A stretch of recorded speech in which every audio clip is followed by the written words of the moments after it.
नमस्कार विद्यार्थी मित्रांनो. आज आपण लेखन कौशल्यामध्ये शुद्ध लेखन हा संबोध पाहणार आहोत. याविषयी तुम्हाला थोडीफार माहितीही आहेच. माहिती आहे म्हणण्यापेक्षा तुम्ही ती माहिती उपयोगात आणता बघायचे. पण त्याआधी आपण शुद्ध लेखन कशाला म्हणतो याविषयी तुम्हाला माहिती आहे? बघा, लिपी म्हणजे काय हो? हे जे समोर दिसतंय ते कशाचं रूप आहे? लिपीचं. ही तुम्हाला कशाच्या स्वरूपात दिसते? लिखाणाच्या स्वरूपामध्ये. हे मूर्त स्वरूप आहे. आणि आपण दैनंदिन व्यवहारामध्ये जी भाषा बोलतो आणि ही जी भाषा आहे ही भाषेची दोन रूपं आहेत. आपण ढोबळमानाने जी घरी बोलतो की नाही, ती जशीच्या तशी लिखित भाषेत कुठे वापरलेली बघितली आहे? काही वाक्य असतात ज्याला आपण अवतरण चिन्हाने दाखवतो. परंतु ही लिखित जी भाषा आहे ही लिपिबद्ध आहे. लिपीच आहे ना ही एक. आणि तिला आपण व्याकरण किंवा लेखनविषयक नियम यांचं बंधन घालून लिहिलेली ही भाषा आहे.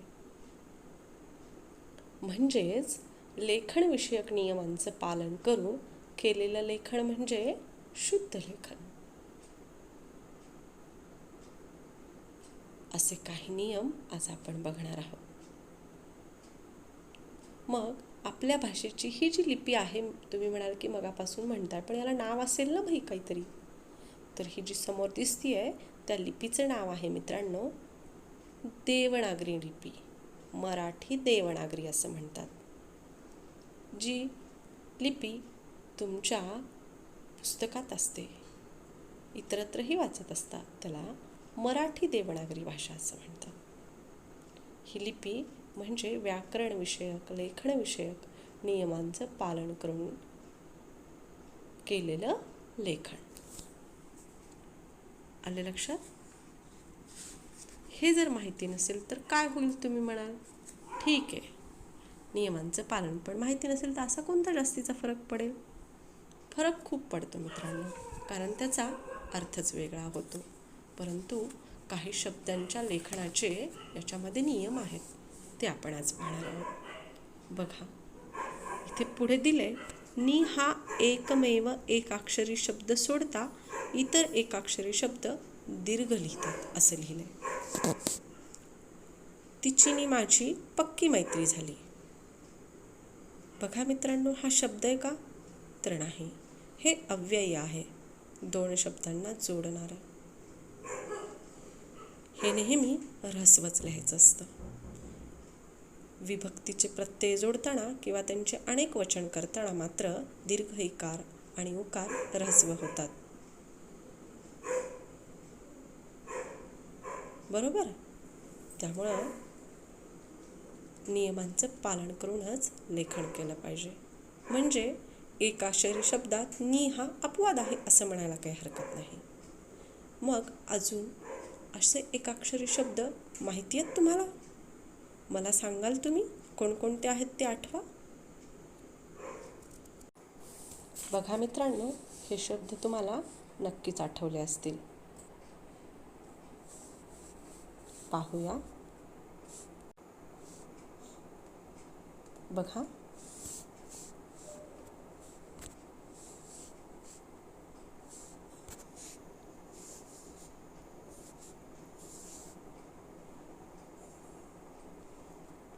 वाचा पाहू. किती अक्षरी शब्द आहे हा? एक अक्षरी. हा एक अक्षरी. हा एक अक्षरी. हा एक अक्षरी. हा पण बघा एक अक्षरी.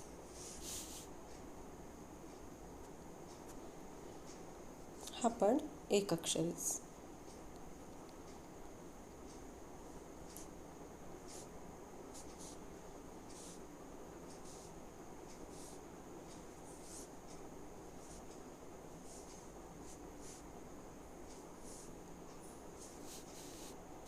परंतु हे जे शब्द आहे याचा उच्चार कसा आहे बरं? मी, तू, ही, ती, बी, की, स्त्री आणि नी याचा आणि याच्या उच्चारामध्ये काही फरक आहे? सुरुवातीचे हे जे शब्द आहेत हा इकार उकाराचा उच्चार दीर्घ येतोय. बघा येतोय का? इकार म्हणजे मी आणि उकार म्हणजे तू. याचा उच्चार दीर्घ येतोय का बघा. तुम्ही पण पुराव्यासहित शब्दांचं वाचन हे करा. मी सांगते म्हणून हो म्हणू नका. बघा उच्चार दीर्घच येतोय का? तो कसा तपासता येईल? या नी मध्ये घालून. नीचा उच्चार बघा कसा होतोय, नी. पण मीचा मी, तू, ही, ती, बी, की आणि स्त्री हा उच्चार थोडा लांबतो आहे मित्रांनो. आहे ना? म्हणजे दीर्घ. आणखी काही शब्द पाहायचे आहेत. अजून एक अक्षरी शब्द आहेत. आठवतात तुम्हाला? पण आठवा. बघा मला आठवला. पी, ची, शी, थू, धू, धू, भू, पू, सू आणि स्क्रू.